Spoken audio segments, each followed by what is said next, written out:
හරිම සුළුයි.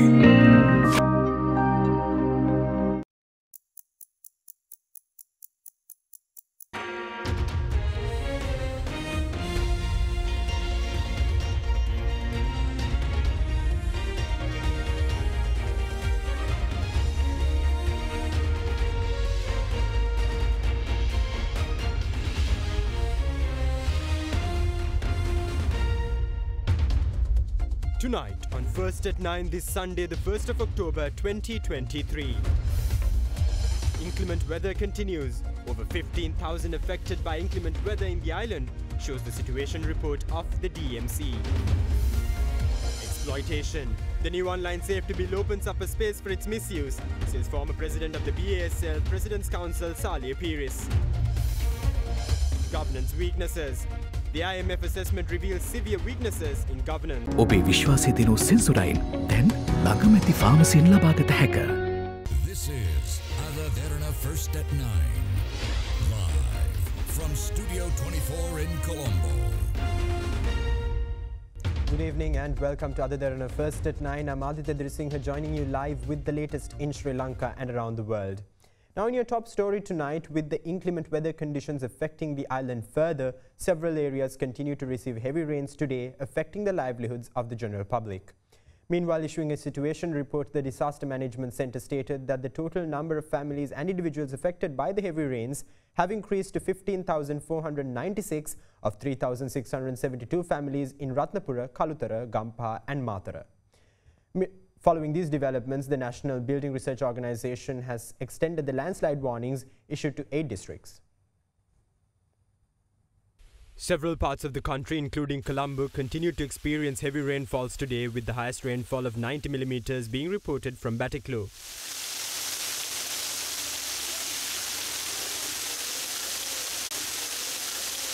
Taking the prevailing weather patterns into account, the Irrigation Department warned of possible minor floods in the country amidst the continuous rise of water levels in some rivers, including Gin, Nilvala and Kalu. අවධානයෙන් සිටිය යුතු මට්ටමක කැලණිගඟ පවතිනවා විශේෂයෙන්ම අවිස්සාවේල්ලෙන් පහළ ප්‍රදේශවල අත්තනගලුවේ ද්‍රෝණියෙත් පහළ ප්‍රදේශවල ගංගුදුරු තත්ත්වයක් පවතිනවා. මේ තත්ත්වය සම්බන්ධයෙන් මේ ප්‍රදේශවල පදිංචි මහ ජනතාව ඒ වගේම මේ ප්‍රදේශ හරහා ගමන් කරන රථවාහන රියදුරු මහතුන් විශේෂයෙන්ම අතුරු මාර්ග භාවිතා කරන රියදුරු මහතුන් මේ තත්ත්වය සම්බන්ධයෙන් දැඩි සැලකිල්ලකින් කටයුතු කළ යුතුයි. විශේෂයෙන්ම යට වී ඇති මාර්ග හරහා ගමන් කිරීමෙන් වැළකී සිටීම වඩා සුදුසුයි.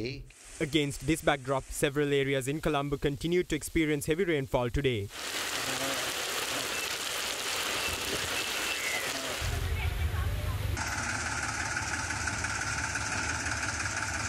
Meanwhile, some roads and lowlands in the Gaul district were reportedly inundated owing to the overflowing of the river Gin.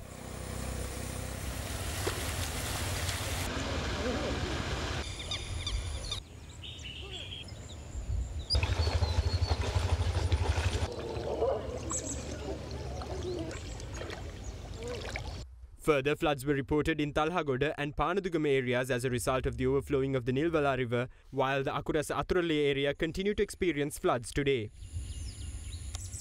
Subsequently, the Rakava road in Hambantota continued to be inundated following the heavy rainfall. Moreover, the Atlugama Kimantudava road and the Kolamadiriya Dillaniya road were reportedly inundated due to the increase of the water level of the Kalu river. Due to the occasional rains encountered in the upper catchment areas of the Kaluganga, many lowlands in the Ratnapura area remained inundated and traffic on several routes in the area were also disrupted.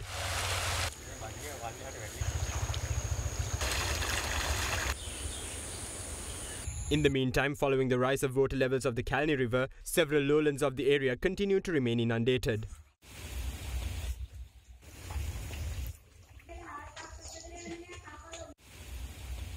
Against this backdrop, as per the reports of the Disaster Management Centre, a total of 15,496 people from 3,672 families in Ratnapura, Kalutara, Gampaha and Matra districts remain affected due to the heavy rainfall.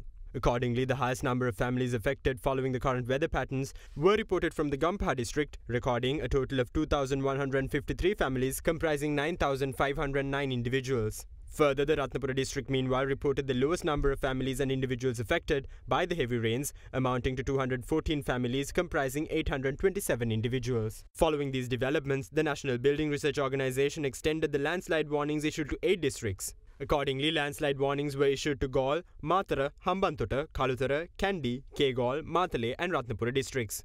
Due to continuous rainy conditions and the weather forecast issued by the Department of Meteorology, the landslide early warning message has been extended in the following areas. Warning level 2 alert amber warning was issued to Neluwa Divisional Secretary Division Galle District, Ingeriya Divisional Secretary Division Kalutara District, Pasbaya Korle Divisional Secretary Division Kandy District, Kottapola and Pitapathara Divisional Secretary Division Matara District, Ayagama, Palmadulla, Kuruvita, Kalawana, Ehligoda, Kiriyalla, Ratnapura, Alapatha and Nivithigala Divisional Secretary Division in Ratnapura District. In addition to that, warning level 1 watch yellow warning was issued to Sitavaka Divisional Secretary in Colombo District, LPTA Divisional Secretary in Galle District, Walasmula Divisional Secretary in Hambantota District, Walallavita, Matugama, Agalavatta and Budasingala Divisional Secretary in Kalutara District, Ruanwella, Dehiovita, Kegalle, Darnegala and Yatiantota Divisional Secretary in Kegalle District, Mulatian and Atulia Divisional Secretary in Matara District, Imbulpe and Colonna Divisional Secretary in Ratnapura District. The Department of Meteorology meanwhile said that showers or thunder showers are likely to occur in the western, Sabaragamuwa, southern and northwestern provinces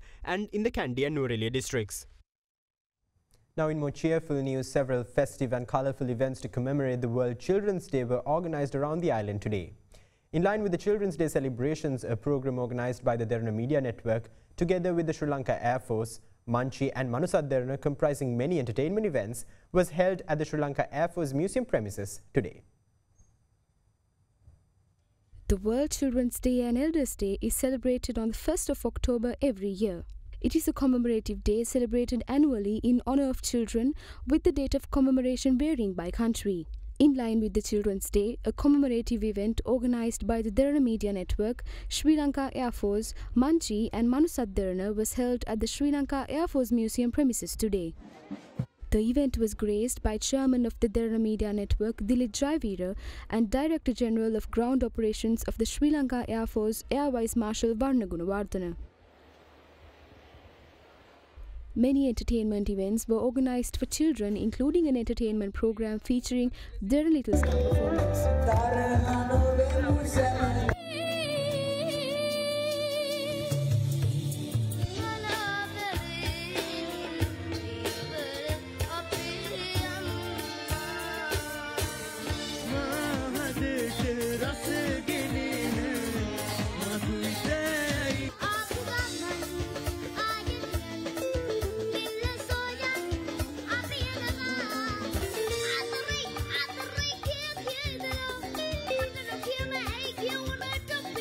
Meanwhile, in another program organised by AdaDerana to commemorate the World Children's Day, 100 students who had never visited Colombo were given the opportunity to visit the city. Accordingly, the opportunity was provided for 100 students from 6 schools in the areas of Deniaya, Hatton, Jaffna and Walla, Chennai.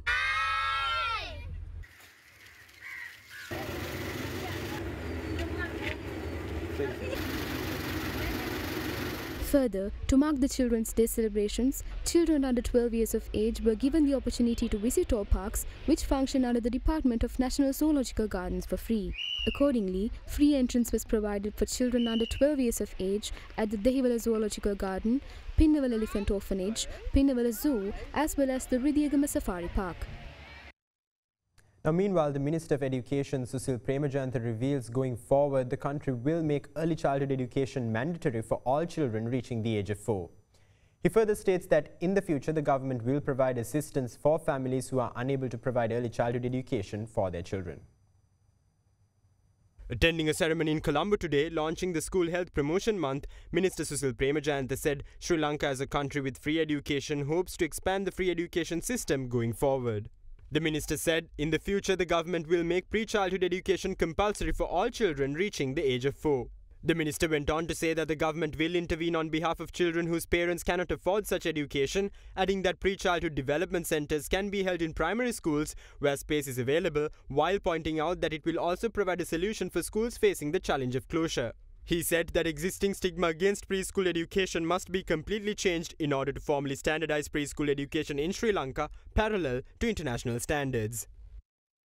Now, meanwhile, Parliament has planned to take up the adjournment debate on the trend of professionals leaving the country due to the economic crisis in the week ahead.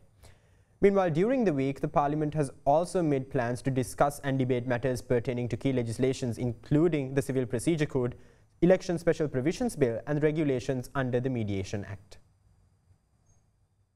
The Parliament is scheduled to meet from the 3rd to the 6th of October in the week ahead. Parliamentary business related to the upcoming week was decided at the Committee on Parliamentary Business, chaired by Speaker Mahinda Apabewardena on the 22nd of September. Accordingly, time from 9:30 am to 10:30 am on each day has been allotted for questions for oral answers.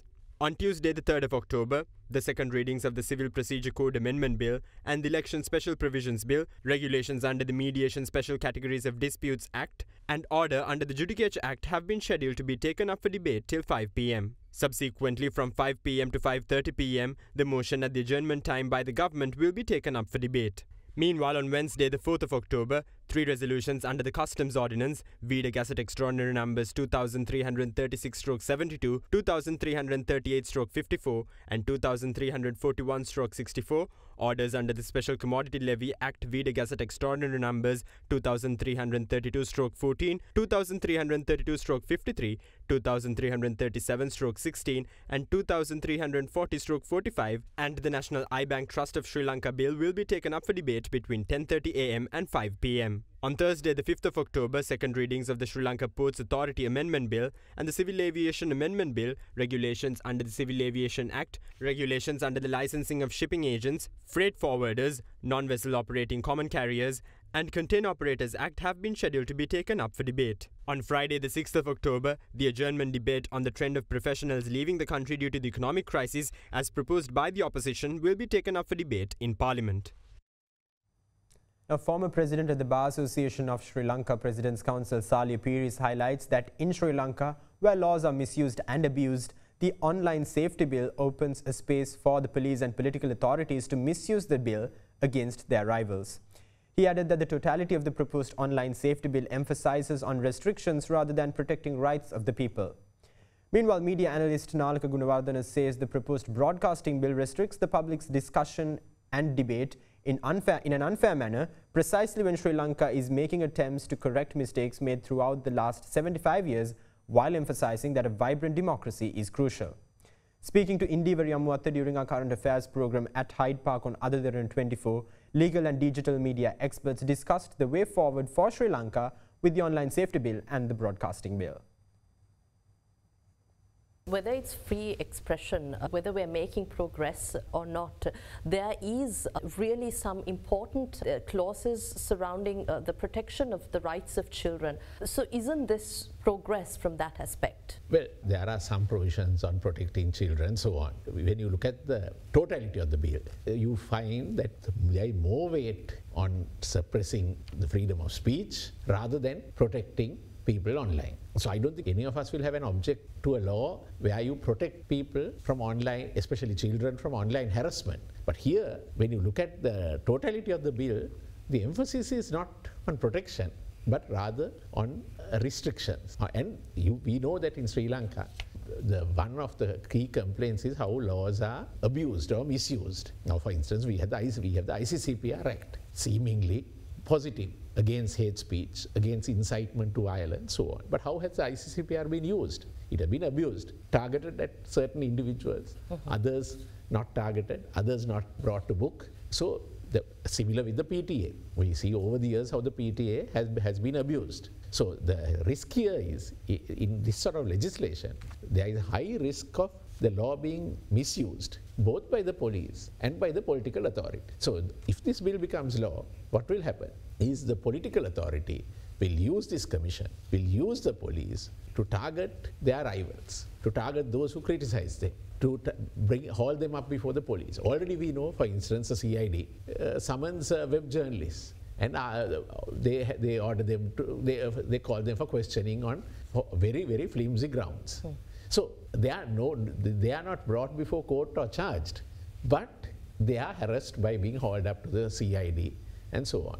So this bill will open the space for the police, for the political authority to target those who criticize them, who are engaged in the legitimate expression of dissent. Now, this also follows the recently discussed Broadcasting Authority Bill. So, do we see a tendency here where there is an effort here, coordinated and cohesive effort here, to really suppress freedom of expression, free speech? I want to ask whether we're trying to make progress, because we've seen the UK introducing milestone, they call it, laws, but it was controversial. In Singapore too, an online safety regulation back in year 2022. Broadcast regulatory bill or the draft, it was not gazetted, not yet. So it's at an earlier stage than what we are discussing now.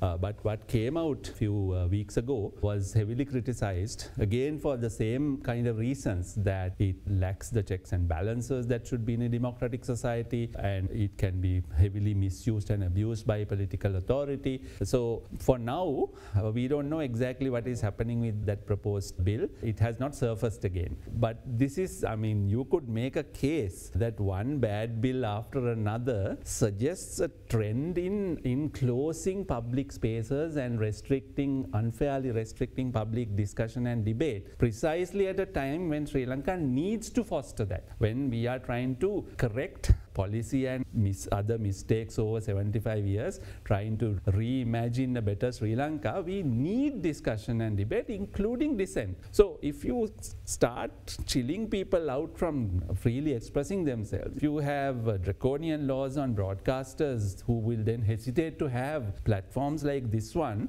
where such discussions can take place, available to the whole country and beyond, then we will become what you call an eheya society. All yes men and yes women, yes sir, no sir, 3 bags full sir kind of consensual democracy. We don't need that. We need a vibrant, cacophonous kind of democracy, which we have always been, for all our faults. I don't know if you'll agree. We discuss perhaps a bit too much, but that has its value. We vent ourselves earlier in other forums, now also online. Now, Minister of Justice Dr. Wijayadasa Rajapaksa says that through the new online safety bill, free use of social media will be protected. Meanwhile, independent MB Udaya Gammanpilla and SLPP member retired Rear Admiral Dr. Sarath Weerasekara says they are in favour of regulating social media in the country. With that, let's look at the opinion shared on the online safety bill in the political arena today. පාලකයන්ට පාලනය කර නොහැකි විදියට දේවල් සැරිසරනවා මතය සැරිසරනවා දැන් ලංකාවේ බුද්ධියංශ වාර්තා කරලා තියෙනවා ෆෝන් හරහා දැනට ෂෙයා වෙනේ වගේ අති බහුතරයක් මේ 75 අවුරුදු පාලකයන්ට එරෙහිව ෂෙයා වෙන දේවල් එහෙනම් දැන් මොකද ඊළඟට පාලකයෝ ගන්න ඕන පියවර සමාජ මාධ්‍ය මර්ධනය කරන්න මතයක් හදන්න ඕන මේගොල්ලෝ මේක ලේසියෙන් අත්තරින්නේ අපිටත් ඒගොල්ලන්ට කියන්න දින මොකද්ද අපිත් යකෝ මේක ලේසියෙන් අත්තරින්නේ නැහැ සමාජ මාධ්‍යයට වාරණ දාන්නෙත් නැහැ සමාජ මාධ්‍යයට නියාමන දාන්නෙත් නැහැ සමාජ මාධ්‍යයේ පළ කරන දේවල් වලට වගකීම ගන්න කියන එක විතරයි මේ පනත හරහා කරන්නේ හැම වෙලාවෙම මේ සමාජ මාධ්‍යයට එනවනම් අනන්‍යතාවය අවශ්‍ය වෙනවා ඒ වගේම යම් ප්‍රකාශයක් සිද්ධ කරනවා නම් ඒ ප්‍රකාශයට Taman වග කියන්න ඕනි එච්චරයි IMF එක හරහා එන යෝජනා මත ඒ ගහන බෙරපදයට නටන රනිල් රාජපක්ෂ තව ජනතාව මත බදු ගහනකොට ඡන්දෙට යන්න බයයි මේවට විරුද්ධව මත දක්වන සමාජ මාධ්‍ය ජාලවල අදහස් දක්වන අයව මර්ධනය කරන්න සමාජ මාධ්‍යයට එරෙහි පනත් ගේනවා ඒ හරහා ආණ්ඩුව බලාපොරොත්තු වෙනවා ජනතාවගේ විරෝධය සමාජ මාධ්‍ය හරහා ආණ්ඩුවට එල්ල වෙන එක වළක්වා ගන්න ඒව පාලනය කරන්න නීති ගෙනල්ලා යටපත් කරන්න හදනවා කවුරු හරි හොඳින් සමාජ මාධ්‍ය භාවිත කරනකොට කවුරුත් මේකට බය වෙන්න ඕනේ නැහැ නමුත් කවුරු හරි කිසිම හේතුවක් නැතුව චරිත ඝාතනය කරනවා නම් කිසිම හේතුවක් නැතුව මිනිසුන්ට අපහාස කරනවා නම් ඒ අය තමයි මේකට බය වෙන්න ඕනේ සමාජ මාධ්‍ය මේ විදිහට පාලනය කරන්න මේ වගේ පන්තක් ගන්න එක හොඳයි කියලා තමයි මම හිතන්නේ සමාජ මාධ්‍ය භාවිතය පූර්ණ වශයෙන් ආරක්ෂා වෙනවා. හැබැයි එය යම් තැනැත්තෙකුට හෝ ජන කණ්ඩායමකට හානිකර ලෙස හෝ යම් අයගේ චරිත විනාශ කිරීම සඳහා හෝ අපරාධමය කර්තව්‍යයන් සඳහා භාවිතා කිරීම වැළැක්වීම පමණයි මෙම නීතියෙන් බලාපොරොත්තු වෙන්නේ. මේ පනතේ මේක ස්වාධීන ආයතනයක් වෙන්න ඕනි. ව්‍යවස්ථාදායක සභාව වෙනුවට ජනාධිපතිවරයාට කොමිසමේ සමාජිකයන් පත් කරන්න දීලා තියෙන යෝජනාවට අපි විරුද්ධයි. ඒ වගේම කොමිෂන් සභාවේ තීන්දුව අධිකරණයේ ඉදිරියේ අභියෝගයට ලක් කළ නොහැකි බවට තියෙන වගන්තියට අපි විරුද්ධයි. සමාජ මාධ්‍ය නියාමනයට අපි පක්ෂයි. ඒක සිදුවිය යුතු දෙයක්. හැබැයි සමාජ මාධ්‍ය නියාමනය කරන්න ගිහිල්ලා ඒ හරහා වෙන ආණ්ඩුවේ යටි අරමුණු ඉටු කරගන්න යනවා. අපි ඒකට විරුද්ධයි. අපි මේ පනත මොකද්ද කියලා බලන්න ඕනේ. ඒ පනතාව අපි දැක්කේ නැහැ. පනත බලලා තමයි යන්න වෙන්නේ. ඉතින් ඕකේ හොඳ නරක දෙපැත්තම තියෙනවා. මාධ්‍යයක් දැනගන්න ඕනේ මේ ඕන නැති වැඩ නොකර ඉන්න. For more local news and local business news, join us on the other side of the short commercial break. Stay with us.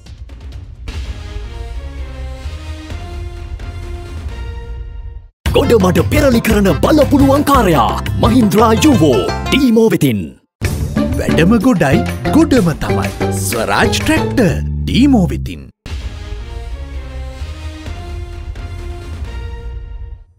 Welcome back. Now nearly 200 passengers were inconvenienced as the Sri Lankan Airlines flight bound for Nepal this morning was cancelled due to a technical failure. Another similar incident was reported previously, which caused unrest at the Bandaranaike International Airport in Katunayake. Against this backdrop, a special discussion is expected to take place tomorrow with the Minister of Ports, Shipping and Aviation, Nimal Siripala de Silva, over the delay of flights of Sri Lankan Airlines with the respective officials of the authority.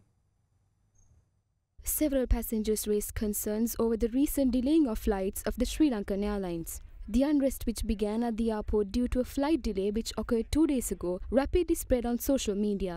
Following the incident, the airline said that the flights were delayed due to a technical failure which occurred simultaneously on several aircrafts. Against this backdrop, another flight delay was reported when 2 Sri Lankan Airlines flights bound for Nepal and India were cancelled this morning owing to a technical failure. As such, the UL-181 flight, which was scheduled to leave for Kathmandu at 8:20 this morning with 200 passengers on board, were delayed for several hours. The cancellation resulted in unrest at the airport.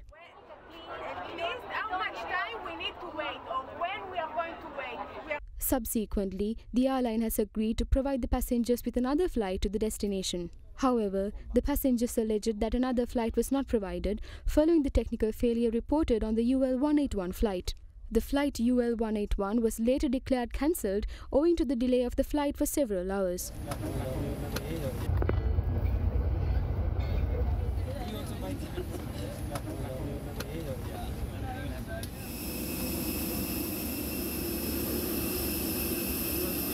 Against this backdrop, a special discussion is scheduled to be held tomorrow with the Minister of Ports, Shipping and Aviation, Nimal Siripala de Silva, regarding the flight delays of Sri Lankan Airlines.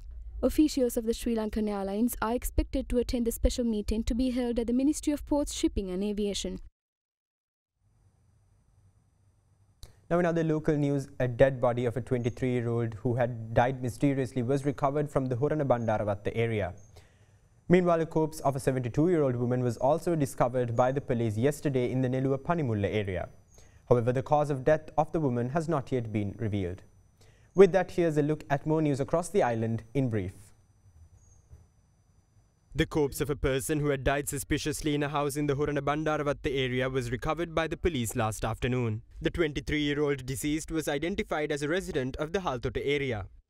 Meanwhile, a corpse of a 72-year-old woman who had been missing for several days was found in a cinnamon field in Nelluwa Panimulla area yesterday. The police stated that the magisterial inquiry into the death was conducted yesterday, however the cause of death has not been revealed yet.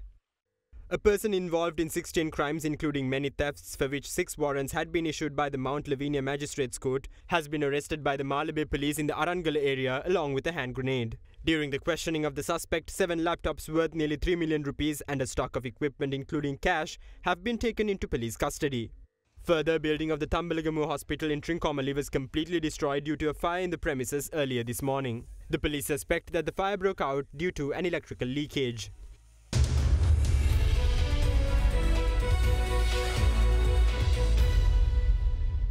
Now, a governance diagnostic assessment done by the International Monetary Fund reveals systematic and severe governance weaknesses and corruption vulnerabilities across state functions. The comprehensive report, which mainly focused on corruption vulnerabilities and governance weaknesses linked to corruption in the macroeconomic critical areas, has given recommendations to be implemented in all financial governing departments within a time frame. At the request of the authorities of Sri Lanka, an interdepartmental governance diagnostic assessment mission was conducted between the 20th of March and the 31st of March. In line with the IMF's 2018 framework on enhanced fund engagement on governance, the diagnostic assessment focused on corruption vulnerabilities and governance weaknesses linked to corruption in macroeconomically critical priority areas of anti-corruption, anti-money laundering and combating the financing of terrorism, fiscal governance, central bank governance, financial sector oversight and enforcement of contract and protection of property rights. Following the successful completion of the mission, the IMF yesterday released its report where key structural weaknesses of the Sri Lankan economy were outlined. The governance diagnostics assessment by the IMF revealed systematic and severe governance weaknesses and corruption vulnerabilities across state functions, with particular macroeconomic impact in budget credibility, expenditure control, public investment management and control of public spending, public procurement, management and oversight of state-owned enterprises, transparency of revenue policy and the integrity of the revenue administration, the governance and legal frameworks of the central bank, the application of the financial sector regulations, and clarity and security of land ownership and the integrity of the judicial sector. According to the IMF, corruption vulnerabilities are exacerbated by weak accountability institutions, including the Commission to investigate allegations of bribery and corruption that have neither the authority nor the competence to successfully fulfill their functions. The IMF further reveals that the current governance engagements have not established clear standards for permissible official behavior, acted to deter the sanctioned transgressions, nor pursued individuals and stolen public funds that have exited the country. The IMF stated that these weaknesses and vulnerabilities highlight several broader governance themes that need to be addressed for planned reforms to be sustained. Now, Trade Minister Nalin Fernando and the Australian High Commissioner in Sri Lanka discussed the trade and investment framework arrangement between the two countries, as Sri Lanka is hoping to attract more investors, bringing foreign exchange to the country. During a meeting held last week between Minister Nalin Fernando and the Australian High Commissioner Paul Stevens, the two parties have discussed bilateral trade, economic and commercial affairs of the two countries. During the discussions, the minister has expressed the expectation of strengthening relations in the fields of tourism, agriculture, fisheries and mining-related fields and renewable energy. Australia is the 11th largest export partner of Sri Lanka and the 5th largest source market for tourism, with a total trade turnover of $438.14 million. Sri Lankan authorities also engaged in discussions on addressing market access issues pertaining to certifications and quarantine issues and market access opportunities to diversify export markets and products.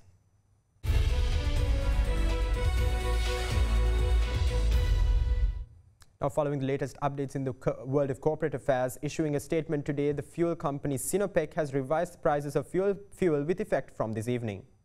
Meanwhile, in its bunkering operations for the first 8 months of this year, the Hambantota International Port Group benchmarked a 500,000-ton volume.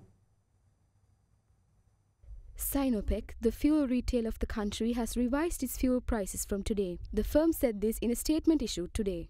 Accordingly, the price of a litre of octane 95 petrol has been increased by 6 rupees and its new price has gone up to 420 rupees. However, the company said octane 92 will be sold at the same price as before. Diesel prices have been increased by 10 rupees to 348 per litre, while super diesel has been increased by 61 rupees to 417 per litre. Sinopec said the prices have been implemented from 6 p.m. today. The Hambantota International Port Group has benchmarked a 500,000-ton volume in their bunkering business during the first 8 months of 2023. The throughput, which is 5 times in volume compared to 2022, is attributed to the port's strategic partnership with Sinopec Fuel Lanka Limited for the supply and trade of marine bunker fuel. Through the offer of marine bunker fuel at competitive pricing to local bunker suppliers, HIP has facilitated the supply of over 80% of the marine bunker market in Sri Lanka this year. HIP's overall gas and oil throughput to date was further complemented with the handling of 150,000 tons of liquefied petroleum gas. Israel Asia Chamber of Commerce President cum Israel Sri Lanka Chamber of Commerce Chairperson met Export Development Board Chairman Dr. Kingsley Bernard on the 28th of August. This official meeting was initiated by the Ambassador of Sri Lanka in Israel, MHM Nimal Bandara. The participants had a discussion to explore avenues to promote trade and economic cooperation between Israel and Sri Lanka. The deliberations were aligned with the efforts of the Sri Lankan Embassy in Israel to maximize opportunities for Sri Lanka's private sector and create a fertile ground for export businesses.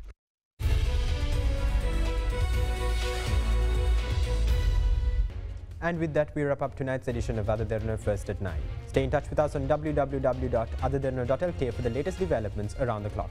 Thank you. Have a great night.